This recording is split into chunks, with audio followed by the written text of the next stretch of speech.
আর আমি এখন ওনার জন্য অপেক্ষা করছি। তার জন্য হাতে নিয়ে নিয়েছি গুটি কয়েক আমন্ড বাদাম আর নিয়ে নিয়েছি বাউরবন বিস্কুট। এখন আমি খেতে থাকবো।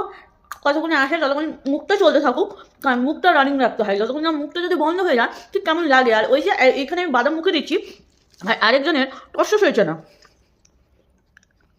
দেখতে পেলে। আমি খেতে আছি, অপেক্ষা করছি। ফাইনালি চলে এসছে, প্রায় আধ ঘন্টা অপেক্ষা করিয়েছে। তারপরে এখন এসছে, যে বাক্স ওপেন হচ্ছে।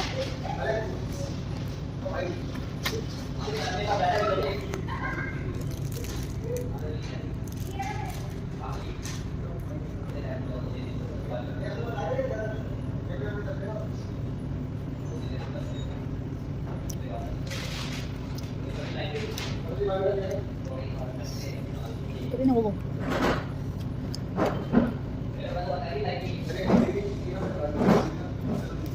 ফেললো, ফেলে দিল।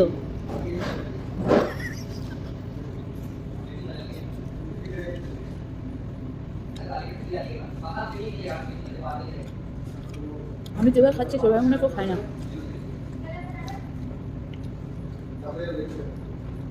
কত সুন্দর খাওয়ার স্টাইল, আমার খাওয়ার স্টাইল দেখাচ্ছি।